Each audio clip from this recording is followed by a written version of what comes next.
नमस्कार दोस्तों, स्वागत है आप सभी का आज की क्लास में। कैसे आप सब? उम्मीद करते हैं सभी ठीक होंगे, बेहतर होंगे और आपकी तैयारी बहुत बेहतर चली होगी। तो फ्रेंड्स, आज की क्लास में हम आपके लिए कराने वाले हैं आपके यूपी कांस्टेबल एग्जाम के लिए जीके जीएस के 30 ऐसे मोस्ट इंपोर्टेंट क्वेश्चन आंसर जो विभिन्न परीक्षाओं में काफी बार पूछे गए हैं और आगे भी परीक्षाओं में पूछे जाएंगे। फ्रेंड्स, अगर आप UP constable, SSC GD, Delhi police, CRPF, BSF या फोर्स लाइन के किसी भी गवर्नमेंट एग्जाम की तैयारी कर रहे हैं तो इस टेस्ट को जरूर दें और देखें आप इन 30 क्वेश्चनों में से कितने क्वेश्चनों का सही आंसर कर पाते हैं। तो चलिए फ्रेंड्स, देखते हैं किसमें है कितना दम। तो इस क्वेश्चन का आंसर करिए। प्रथम आगल मैसूर युद्ध 1767 से 1769 के बीच किसके बीच लड़ा गया था?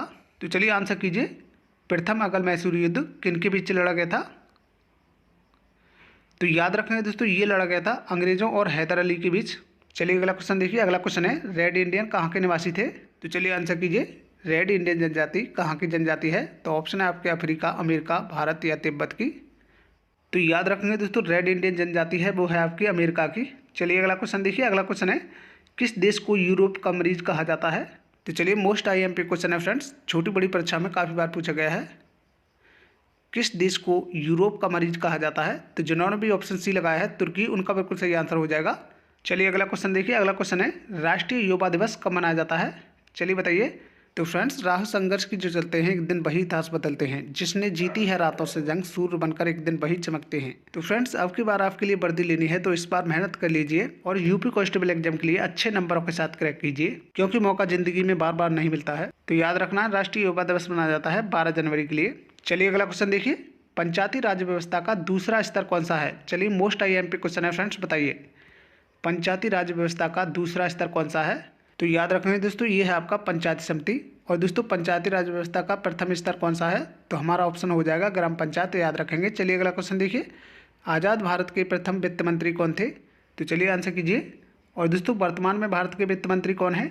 तो वो हैं आपकी निर्मला सीतारमण। और भारत के प्रथम वित्त मंत्री थे वो थे आपके R K. Shanmukh Shetty. Option C आपका राइट आंसर हो जाएगा। और दोस्तों, भारत के प्रथम कानून मंत्री कौन थे? तो याद रखेंगे दोस्तों, डॉक्टर बी.आर. अम्बेडकर। और दोस्तों, भारत के प्रथम रक्षा मंत्री कौन थे? तो वो थे आपके बलदेव सिंह। याद रखेंगे। चलिए अगला क्वेश्चन देखिए। अगला क्वेश्चन है, भारतीय संविधान के जनक के रूप में किसे जाना जाता है? चलिए मोस्ट आईएमपी क्वेश्चन है फ्रेंड्स, बताइए कौन सा ऑप्शन लॉक करोगे? भारतीय संविधान के जनक के रूप में किसे माना जाता है? तो जिन्होंने भी ऑप्शन बी लगाया है डॉक्टर बी.आर. अम्बेडकर, उनका बिल्कुल सही आंसर है। चलिए अगला क्वेश्चन देखिए। सोयाबीन का उत्पादन भारत के किस राज्य में सर्वाधिक होता है? चलिए बताइए। ऑप्शन है आपके उत्तर प्रदेश, पश्चिम बंगाल, मध्य प्रदेश या कर्नाटक में। तो कौन सा ऑप्शन लॉक करोगे? तो फ्रेंड्स, जिन्होंने भी ऑप्शन सी लगाया है उनका सही आंसर हो जाएगा मध्य प्रदेश। और फ्रेंड्स, चावल और जूट के उत्पादन में भारत में प्रथम स्थान किस राज्य का है? तो ये भी क्वेश्चन दोस्तों काफी बार एग्जाम में पूछा गया है। तो याद रखेंगे दोस्तों, ये है आपका पश्चिम बंगाल। चलिए अगला क्वेश्चन का आंसर करिए। शिव समुद्रम जलप्रपात किस नदी पर अवस्थित है? चलिए मोस्ट आईएमपी क्वेश्चन है फ्रेंड्स, बताइए। ऑप्शन है आपके कावेरी, मांडवी, कृष्णा या यमुना पर। तो ये है दोस्तों आपका कावेरी नदी पर। और फ्रेंड्स, क्वेश्चन पूछा जाता है गोवा किस नदी के तट पर बसा है? तो हमारा ऑप्शन हो जाएगा मांडवी नदी। चलिए अगला क्वेश्चन का आंसर करिए। 500 रुपये के नोट पर किसका चित्र अंकित है? चलिए बताइए। तो चलिए कौन सा ऑप्शन लॉक करोगे? 500 रुपये के नोट पर किसका चित्र अंकित है? तो ये है दोस्तों आपका लाल किले का। और फ्रेंड्स, 200 रुपये के नोट पर सांची के स्तूप का चित्र अंकित है और एलारो की गुफाएं हैं दोस्तों 20 रुपये के नोट पर। और मंगलयान का चित्र है आपका 2000 के नोट पर। तो याद रखेंगे, काफी बार यहाँ से क्वेश्चन पूछे जाते हैं। चलिए अगला क्वेश्चन देखिए। वायुमंडल में नाइट्रोजन की मात्रा कितना प्रतिशत है? चलिए बताइए। तो फ्रेंड्स, वीडियो को बिल्कुल स्किप ना करें, सभी क्वेश्चन दोस्तों आपके एग्जाम के लिए बहुत ही महत्वपूर्ण है। तो याद रखें दोस्तों, ये पाई जाती है आपकी 78%। तो जिन्होंने भी ऑप्शन ए लगाया है उनका बिल्कुल सही आंसर हो जाएगा। और फ्रेंड्स, वायुमंडल में ऑक्सीजन कितना प्रतिशत पाई जाती है? तो याद रखें दोस्तों, ये पाई जाती है 21%। चलिए अगला क्वेश्चन देखिए। अगला क्वेश्चन है, पुर्तगाली यात्री वास्को डी गामा भारत कब आया था? चलिए बताइए। ये भी क्वेश्चन दोस्तों काफ़ी बार एग्जाम पूछा गया है। तो कौन सा ऑप्शन लॉक करोगे? तो याद रखें दोस्तों, ये आया था 1498 ईस्वी में। चलिए अगला क्वेश्चन देखिए। अगला क्वेश्चन है, उत्तर प्रदेश के किस पक्षी विहार का नाम बदलकर चंद्रशेखर पक्षी विहार कर दिया गया है? चलिए मोस्ट आईएमपी क्वेश्चन है फ्रेंड्स आपके यूपी कांस्टेबल एग्जाम के लिए। तो बताइए। तो याद रखेंगे दोस्तों, ये कर दिया है आपका नवाबगंज पक्षी विहार का। चलिए अगला क्वेश्चन देखिए। अगला क्वेश्चन है, किसे उत्तर भारत का मैनचेस्टर कहा जाता है? चलिए मोस्ट इंपोर्टेंट क्वेश्चन है फ्रेंड्स, उत्तर भारत का मैनचेस्टर किसे कहा जाता है? तो कौन सा ऑप्शन लॉक करोगे? तो ये कहा जाता है फ्रेंड्स कानपुर के लिए। और दक्षिण भारत का मैनचेस्टर किसे कहा जाता है? तो वो कहा जाता है कोयम्बटूर के लिए। चलिए अगला क्वेश्चन देखिए। अगला क्वेश्चन है, निम्न में से किसे आनुवांशिकी का जनक कहा जाता है? चलिए मोस्ट आईएमपी क्वेश्चन है फ्रेंड्स, बताइए आनुवांशिकी का जनक किसे कहा जाता है? तो जिन्होंने भी ऑप्शन सी लगाया है ग्रेगर जॉन मेंडल, उनका बिल्कुल सही आंसर हो जाएगा। और फ्रेंड्स पूछा जाए भारत में हरित क्रांति के जनक कौन है, तो हमारा ऑप्शन हो जाएगा एम.एस. स्वामीनाथन। तो याद रखेंगे, काफी बार एग्जाम में पूछा गया है। चलिए अगला क्वेश्चन देखिए। अगला क्वेश्चन है विद्युत धारा को मापने के लिए किस यंत्र का प्रयोग करते हैं। चलिए मोस्ट IMP क्वेश्चन है फ्रेंड्स। ऑप्शन है आपके अमीटर, वोल्ट मीटर, धारामापी या दिशा सूचक। तो चलिए कौन सा ऑप्शन लॉक करोगे, तो ये करते हैं फ्रेंड्स अमीटर का। ऑप्शन ए आपका बिल्कुल सही आंसर होगा। चलिए अगला क्वेश्चन देखिए। अगला क्वेश्चन है पानी से बर्फ बनना ये किस प्रकार का परिवर्तन है। चलिए मोस्ट IMP क्वेश्चन है फ्रेंड्स, बताइए पानी से बर्फ बनना ये किस प्रकार का परिवर्तन है। तो ये है दोस्तों आपका भौतिक परिवर्तन। तो जिन्होंने भी ऑप्शन बी लगाया है उनका बिल्कुल सही आंसर हो जाएगा। और दोस्तों कमेंट में बताएं कि अगरबत्ती का जलना ये किस प्रकार का परिवर्तन है। चलिए अगला क्वेश्चन का आंसर करिए। दोहा किस देश की राजधानी है। चलिए मोस्ट IMP क्वेश्चन है फ्रेंड्स, काफ़ी बार एग्जाम में पूछी गई है। तो बताइए दोहा किस देश की राजधानी है। तो ये है दोस्तों आपकी कतर की। ऑप्शन डी आपका राइट आंसर हो जाएगा। और दोस्तों ऑस्ट्रेलिया की राजधानी क्या है, तो वो है आपकी बीजिंग। और सऊदी अरब की राजधानी है दोस्तों रियाद। और जापान की है आपकी टोक्यो। तो याद रखेंगे। चलिए अगला क्वेश्चन देखिए। अगला क्वेश्चन है विश्व पर्यटन दिवस कब मनाया जाता है। चलिए मोस्ट IMP क्वेश्चन फ्रेंड्स। तो ऑप्शन दिए हैं आपके 5 सितंबर, 14 सितंबर, 27 सितंबर या 11 जुलाई। तो याद रखेंगे दोस्तों ये मनाया जाता है 27 सितंबर के लिए। चलिए अगला क्वेश्चन देखिए। अगला क्वेश्चन है शिपकीला दर्रा हिमालय की किस घाटी में स्थित है। चलिए मोस्ट IMP क्वेश्चन है फ्रेंड्स। ऑप्शन है आपके शांत घाटी, कुल्लू घाटी, चंद्र घाटी या सतलज घाटी। तो जिन्होंने भी ऑप्शन डी लगाया है उनका बिल्कुल सही आंसर हो जाएगा। चलिए अगला क्वेश्चन देखिए। अगला क्वेश्चन है सूर्य की परिक्रमा सबसे पहले कौन सा ग्रह करता है।